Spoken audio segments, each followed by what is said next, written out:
আমরা এখন একটা গোলক বা স্ফিয়ারের জন্য পটেনশিয়ালের ইকুয়েশন দেখব। তো তার জন্য আমরা একটা ধাতু বা মেটালের তৈরি যার রেডিয়াস হচ্ছে আর, এরকম একটা গোলক বা স্ফিয়ার নিলাম যেটা কিনা মেটালের তৈরি, এবং এতে আমরা প্লাস কিউ পরিমাণ মানে পজিটিভ চার্জ, যার পরিমাণ হচ্ছে কিউ, এই এত পরিমাণ পজিটিভ চার্জ আমি এই গোলকে ছেড়ে দিলাম। তো ছাড়লে কী হবে, যেহেতু এই গোলকটা মেটালের তৈরি, প্রত্যেকটা পজিটিভ চার্জ একে অপরকে কী করবে, একে অপরকে রিপালস বা বিকর্ষণ করবে। এখন প্রত্যেকটা পজিটিভ চার্জ যদি একজন অপরজনকে বিকর্ষণ বা রিপালস করে, তারা কি করবে, সর্বোচ্চ দূরত্ব মানে ম্যাক্সিমাম ডিস্টেন্স মেনটেন করবে। মানে এই যে পজিটিভ চার্জ, এই পজিটিভ চার্জ এই পজিটিভ চার্জটাকে, এই পজিটিভ চার্জ এই পজিটিভ চার্জটাকে বিকর্ষণ করবে, ফলে তারা একজন আরেকজন থেকে সর্বোচ্চ দূরত্ব বজায় রাখবে। এখন সর্বোচ্চ দূরত্বটা আসলে কোন জায়গায়, সেটা হচ্ছে সারফেস, কারণ এর থেকে দূরে যাওয়া ওদের পক্ষে সম্ভব না, কারণ এই গোলকটা মেটাল তৈরি। তো মেটাল মানে কি আসলে, পরিবাহক মানে কন্ডাক্টর। তো এই গোলকের বাইরে আর কোনো কি নেই, কন্ডাক্টর নাই যে তারা এখান থেকে চলে আসতে পারবে, যার কারণে তারা এই সারফেসে অবস্থান করবে। ক্লিয়ার? এরপরে আমরা যেটা যাব সেটা হচ্ছে এই যে এই পজিটিভ চার্জগুলো সারফেসে অবস্থান করছে, তাহলে আর ওর রেডিয়াস কত আর, তাহলে এই গোলকটার জন্য বা এই যে কিউ পরিমাণ পজিটিভ চার্জ সারফেসে অবস্থান করছে, এর কারণে এই গোলকটার সারফেসে আমাদের পটেনশিয়াল অফ এ স্ফিয়ার বা গোলকের বিভব কত হবে। আমরা একটু আগে পটেনশিয়াল বা বিভবের ফর্মুলা শিখেছিলাম এরকম, যে V equal to 1/4 pi epsilon not Q by R. তাহলে আমি লিখব যে পটেনশিয়াল বা বিভব, potential on the surface, on the sphere surface. Okay, তো পটেনশিয়াল অন দ্য সারফেস আমার কি হবে, হবে হচ্ছে V equals to 1/4 pi epsilon not Q by R. কারণ হচ্ছে কি, এইখানে এই সারফেসে কিউ পরিমাণ চার্জ আছে, আর এই যে রেডিয়াসটা, এই রেডিয়াসটা হচ্ছে আমার আর। এবার আমরা আসব যে পটেনশিয়াল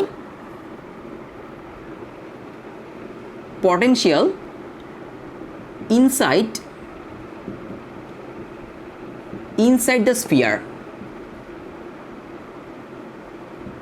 মানে হচ্ছে এই যে স্ফিয়ারটা বা গোলকটা, তার ভিতরের কোনো পয়েন্টে আমার পটেনশিয়াল কত হবে। ওকে, এই গোলকটার ভিতরে পটেনশিয়াল কত হবে। তো তার জন্য আমাদের একটু পিছন দিকে যেতে হবে।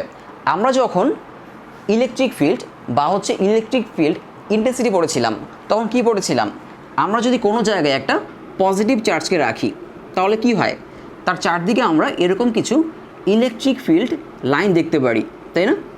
এরকম কিছু ইলেকট্রিক ফিল্ড লাইন। এখন এই ইলেকট্রিক ফিল্ড লাইনগুলো কি মিন করে বা কি বোঝায়, সেটা কিন্তু আমি আলোচনা করেছিলাম। এই ইলেকট্রিক ফিল্ড লাইনগুলো আসলে তার ইলেকট্রিক ফিল্ড ইন্টেন্সিটি মানে তড়িৎ তীব্রতার ডিরেকশন বা দিক বোঝায়। আমি যদি এখানে একটা চার্জকে রাখি, একটা পজিটিভ 1 চার্জকে রাখি, তো এই পজিটিভ 1 চার্জটা কি হবে, এই পজিটিভ 1 চার্জটাকে এই যে প্লাস কিউ চার্জ, এই প্লাস কিউ চার্জটা রিপালস করবে মানে বিকর্ষণ করবে। তো বিকর্ষণ করলে এই প্লাস 1 চার্জটা কোন দিকে যাবে, সে হচ্ছে এই লাইন বরাবর এদিকে চলে যাবে, তাই না? যদি একটা প্লাস 1 চার্জকে আমি এখানে রাখি, সে এই বরাবর চলে যাবে। যদি একটা প্লাস চার্জকে না রেখে যদি একটা নেগেটিভ চার্জ মানে ঋণাত্মক চার্জকে রাখি এইখানে, মানে -1 কুলম, তাহলে কি হবে, যেহেতু এটা পজিটিভ চার্জ আর এটা নেগেটিভ, তাহলে আকর্ষণ করবে, মানে -1 কুলম চার্জটাকে সে এই বরাবর মানে এই লাইন বরাবর আকর্ষণ বা অ্যাট্রাক্ট করবে। তার মানে এই যে অ্যারো চিহ্নগুলো, এই অ্যারো চিহ্নগুলো আসলে তড়িৎ তীব্রতা বা হচ্ছে ইলেকট্রিক ফিল্ড ইন্টেন্সিটি ডিরেকশন বোঝায়, তাই না? তো ঠিক তেমনিভাবে আমাদের এই যেখানে ব্লু লাইনগুলো, এই যে ব্লু লাইন, তারা হচ্ছে এই যে পজিটিভ চার্জ তাদের ইলেকট্রিক ফিল্ড লাইন বা হচ্ছে ইলেকট্রিক ফিল্ডের ডিরেকশন বোঝাচ্ছে। ক্লিয়ার? মানে আমি যদি এখানে একটা +1 কুলম চার্জকে রাখি, এই +1 কুলম চার্জটাকে এই প্লাস চার্জটা কী করবে, বিকর্ষণ বা রিপালস করবে। তো বিকর্ষণ বা রিপালস করলে কি হবে, সে এই বরাবর চলে যাবে। তো অন্য সবার ক্ষেত্রেও তাই। আর আমি যদি +1 কুলম চার্জ না রেখে যদি -1 কুলম চার্জ রাখি, তাহলে এই লাইন বরাবর কী করবে, আকর্ষণ বা হচ্ছে অ্যাট্রাক্ট করবে। ক্লিয়ার? আচ্ছা, তাহলে আমরা দেখতে পাচ্ছি যে এই যে পজিটিভ চার্জগুলো, তারা সারফেসে অবস্থান করছে এবং ওদের ইলেকট্রিক ফিল্ড লাইনগুলো বাইরের দিকে কাজ করছে। এখন আমি যদি প্রত্যেকের ইলেকট্রিক ফিল্ড লাইনগুলোকে পিছন দিকে বাড়াই, মানে এরকমভাবে বাড়াই, তাহলে তারা কোথায় গিয়ে মিলবে? তারা হচ্ছে একটা সেন্টারে গিয়ে মিলবে, তাই না? সবাইকে যদি বাড়াই তাহলে সবার ইলেকট্রিক ফিল্ড লাইনগুলো একটা সেন্টারে গিয়ে মিলবে। তো এটার মানে কি আসলে? এটার মানে হচ্ছে যে আমি যদি এই প্লাস কিউ চার্জ এই গোলকের সারফেসে না রেখে বা এই স্ফিয়ারের সারফেসে না রেখে যদি আমি এই সেন্টারে রাখতাম, এখানে রাখতাম, তাহলে যে পরিমাণ ভোল্টেজ আমি পেতাম এই সারফেসে বা সেন্টারে রাখলে আমি একই পরিমাণ ভোল্টেজ পাবো। কারণ হচ্ছে এইখানে কিউ পরিমাণ চার্জ রাখলে, মানে এই সেন্টারে কিউ পরিমাণ চার্জ রাখলে আমার ইলেকট্রিক ফিল্ড লাইনগুলা বা হচ্ছে তড়িৎ বলরেখাগুলা যেরকম হচ্ছে এই সারফেসে রাখলে কি হচ্ছে সেরকমই হচ্ছে। ক্লিয়ার? তো যার কারণে আমার পটেনশিয়াল ইনসাইড দ্য স্ফিয়ার, মানে এই স্ফিয়ারের ভিতরে কোনো পয়েন্টে পটেনশিয়াল আমার সারফেসের সমানই হবে। মানে সারফেসে পটেনশিয়াল যা হবে বা বিভব যা হবে এই গোলকের ভিতরে বিভব কী হবে? সেমই হবে। তো আমি লিখব V equal to 1/4 pi epsilon not Q by R.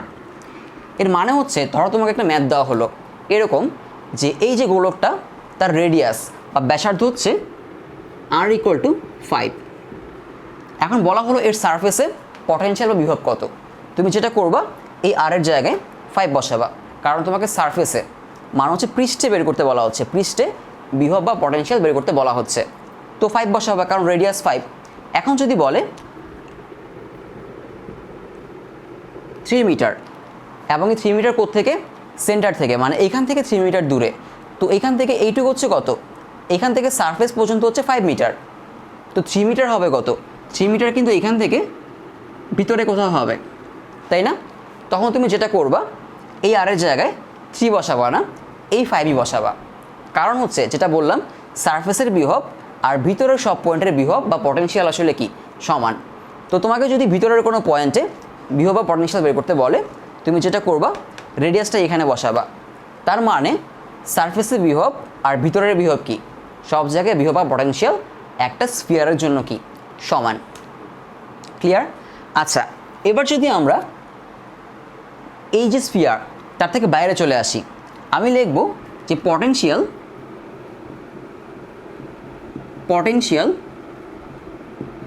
Outside of the sphere. মানে হচ্ছে এই যে স্ফিয়ার তার বাইরে কোনো পয়েন্টে পটেনশিয়াল বিভব বের করতে হবে।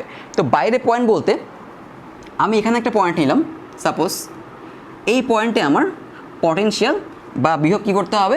বের করতে হবে। এখন সার্কেলের সেন্টার থেকে এই পয়েন্টের ডিস্টেন্স আমরা ধরলাম হচ্ছে R2। ওকে, সার্কেলের সেন্টার থেকে এই পয়েন্টের ডিস্টেন্স হচ্ছে আমার কত? R2। তাহলে আমি লিখব যে V prime equal to 1/4 pi epsilon not Q by R2।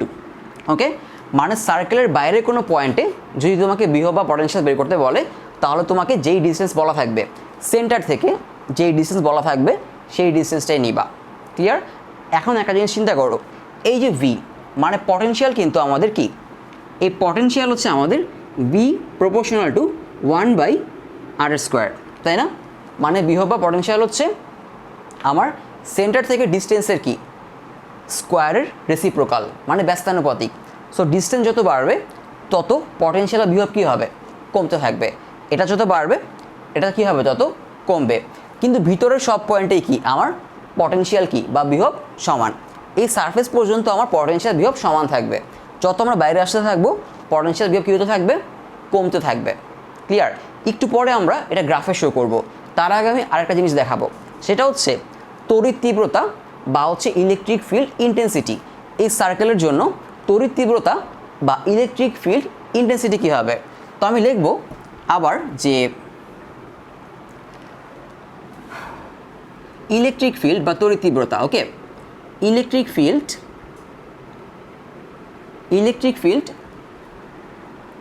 On the surface মানে হচ্ছে এই যে গোলকটা এই গোলকের পৃষ্ঠে ইলেকট্রিক ফিল্ড কত হবে? তো আমি ফর্মুলা লিখব যে E=1/4πε0 কিউ হল চার্জের পরিমাণ r²। এই সার্কেলের রেডিয়াস কত? এই সার্কেলের রেডিয়াস হচ্ছে আমার r। ওকে, এই সার্কেলের রেডিয়াস হচ্ছে আমার r পরিমাণ। তো আমাকে বলা হচ্ছে ইলেকট্রিক ফিল্ড বা হচ্ছে তড়িৎ তীব্রতা এই পৃষ্ঠে বা সারফেসে কত। তো আমি এখানে r বসাবো, তো এটাতে কোনো সমস্যা নাই। এবার আমি যাব ইনসাইড দ্য স্ফিয়ার। তাহলে লিখব যে electric field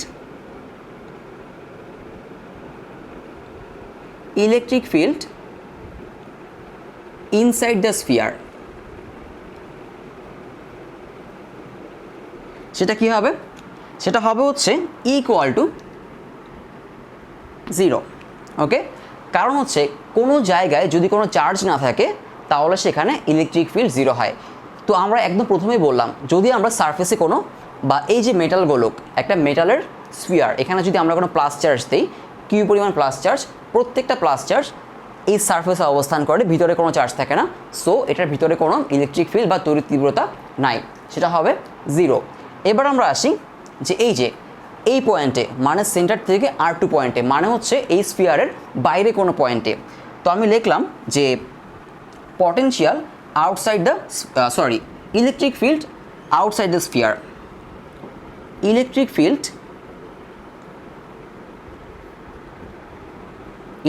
field outside the sphere. Okay, তো সেটা কী হবে? E=1/4πε0 Q/R2 square. Clear? Q/R2 square. তো আমরা সেন্টার থেকে যতটুকু ডিস্টেন্সে আমাকে ইলেকট্রিক ফিল্ড বা তড়িৎ তীব্রতা বের করতে বলা হচ্ছে, আমি ওই ডিস্টেন্সটা এখানে কি করব? বসাবো। তো ক্লিয়ার? এই কেসগুলো বোঝা গেল। এবার যেটা করব, খুবই গুরুত্বপূর্ণ একটা জিনিস করব। আমরা এখানে যেই ইনফরমেশন বা তথ্যগুলো পেলাম তাকে একটা গ্রাফের মাধ্যমে রিপ্রেজেন্ট করব। সেটা কিভাবে? আমি একটা গ্রাফ আঁকবো, সেই গ্রাফের আমি এদিকে নিব হচ্ছে আমাদের ডিস্টেন্স r, আর এদিকে নিব হচ্ছে আমার যে দুইটা পটেনশিয়াল বা হচ্ছে ভোল্টেজের জন্য, তাহলে এদিকে নিব হচ্ছে আমি ভোল্টেজ। ওকে, আচ্ছা, তো আমি ধরলাম যে এটা হচ্ছে আমার সার্কেল, এটা হচ্ছে আমার সার্কেল। ওকে, তো এটা হচ্ছে আমার সার্কেলের কি সেন্টার ও, আর এইটুকু হচ্ছে আমার কি তাহলে রেডিয়াস r0। ক্লিয়ার? এখন আমরা কি দেখলাম? সার্কেলের সেন্টার থেকে এই যে সারফেস পর্যন্ত, মানে পৃষ্ঠ পর্যন্ত ভোল্টেজ কি থাকে? একদম সমান থাকে। তো আমি যদি গ্রাফটা এখানে আঁকি তাহলে আমি এরকম দেখাবো যে এই যে এখান থেকে সার্কেলের একদম এই যে রেডিয়াস পর্যন্ত, এই পর্যন্ত ভোল্টেজ একদম সমান থাকবে। ক্লিয়ার? তো আমি ধরলাম হচ্ছে এখানে ভোল্টেজ হচ্ছে আমার V1 সাপোজ, মানে সার্কেলের সেন্টারে ভোল্টেজ V1। তো সার্কেলের সেন্টারে যদি ভোল্টেজ V1 থাকে, এই যে রেডিয়াস, সার্কেলের রেডিয়াস, এটা আমার সার্কেল, এটা সার্কেলের রেডিয়াস, তাহলে সার্কেলের সারফেস বা পৃষ্ঠ ক্রস না করা পর্যন্ত ভোল্টেজ এটাই থাকবে। ক্লিয়ার? তো সেন্টার হচ্ছে ভোল্টেজ V1, এই যে সার্কেলের সারফেস এতটুকু, তাই না? এটা ক্রস না করা পর্যন্ত আমার ভোল্টেজ এতটুকুই থাকবে। এটা ক্রস করে যাওয়ার পর আমার ভোল্টেজ কমতে থাকবে। ক্লিয়ার? কারণ হচ্ছে V = 1/r²। আমি এখানে লিখব V = 1/r², কারণ যত এদিকে যাচ্ছি কি হচ্ছে আমার আর বাড়ছে, তাই না? আর বাড়ছে, তার মানে আমার যেটা হবে, যখন আমি সারফেস থেকে বের হব তখন হচ্ছে আমার ভোল্টেজ কমতে থাকবে। সেটা আমরা এই গ্রাফের মাধ্যমে রিপ্রেজেন্ট করতে পারি। এখন সেম গ্রাফটা যদি আমি ইলেকট্রিক ফিল্ড মানে হচ্ছে ইন্টেন্সিটি বা হচ্ছে তড়িৎ তীব্রতার জন্য আঁকি, তাহলে কি হবে? তো আমরা এখানে আঁকি, আমি হচ্ছে আগের মতোই এখানে কি করলাম, এদিকে আমি আর নিলাম, আর এদিকে নিলাম হচ্ছে আমি আমার ই, মানে ইলেকট্রিক ফিল্ড। ক্লিয়ার? তো এটা হচ্ছে আমার সার্কেলটা। ক্লিয়ার? এটা হচ্ছে সার্কেলের সেন্টার ও।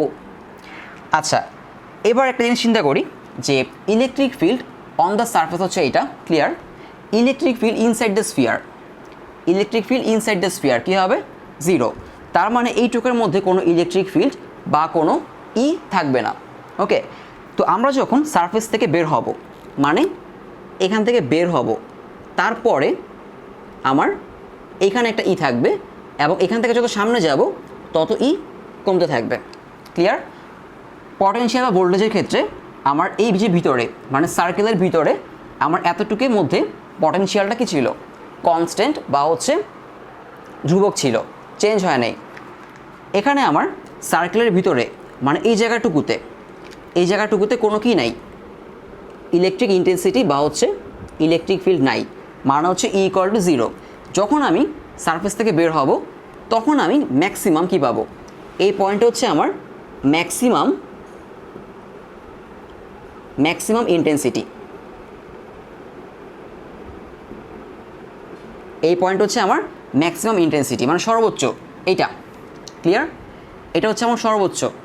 কারণ হচ্ছে সারফেসে আমরা যে ইন্টেন্সিটি পাবো, যত আমরা বাইরে যেতে থাকবো ইন্টেন্সিটি কী হতে থাকবে? কমতে থাকবে। তো এই গ্রাফে আমরা সেটাই শো করছি। এই যে আমরা এইখান থেকে এই পর্যন্ত আমাদের কোনো ইন্টেন্সিটি নাই, যখন আমরা সারফেস থেকে বেরোচ্ছি তখন ইন্টেন্সিটি কমছে। তো আমি লিখতে পারি যে ই ইকুয়াল টু 1/r²। তো ক্লিয়ার? তো আশা করি টপিকগুলো বোঝা গেল যে একটা সার্কেলের ভিতরে, একটা সার্কেলের সারফেসে বা পৃষ্ঠে এবং একটা সার্কেল থেকে বা একটা স্ফিয়ার থেকে যখন আমরা বাইরে বের হব, তার জন্য পটেনশিয়াল ইন্টেন্সিটি কোথায় কীরকম হবে আমরা এখান থেকে জানতে পারি। ক্লিয়ার? তো এখন আমরা যেটা করব, এখন আমরা পটেনশিয়ালের জন্য বা বিভবের জন্য ম্যাথ করব। আমরা পটেনশিয়ালের জন্য ফর্মুলা দেখলাম। আরেকটা কথা, আমরা এতক্ষণ 3টা ফর্মুলা পড়েছি। একদম প্রথমে ছিল আমাদের ফোর্স, তাই না? 2টা চার্জের জন্য ফোর্স। এরপরে ছিল আমাদের ইলেকট্রিক ইন্টেন্সিটি বা তড়িৎ তীব্রতা। তো ফোর্স আর তড়িৎ তীব্রতা এই দুটো ছিল আমাদের কি? এই দুটো ছিল আমাদের ভেক্টর। কিন্তু পটেনশিয়াল কিন্তু কোনো ভেক্টর না। ক্লিয়ার? পটেনশিয়াল জিনিসটা কোনো ভেক্টর না, এটা একটা স্কেলার রাশি। তো আমাদের যদি অনেকগুলো চার্জের জন্য পটেনশিয়াল বের করতে বলে, আমাদের অনেকগুলো চার্জের জন্য পটেনশিয়াল বের করে প্লাস করে দিলেই পটেনশিয়াল চলে আসবে। তো আমরা এই জিনিসটা ম্যাথে দেখব। এখন আমরা পটেনশিয়ালের যে ফর্মুলা বা ভোল্টেজের যে ফর্মুলা সেখান থেকে 2টা ম্যাথ করব। তো আমরা ম্যাথে যাই।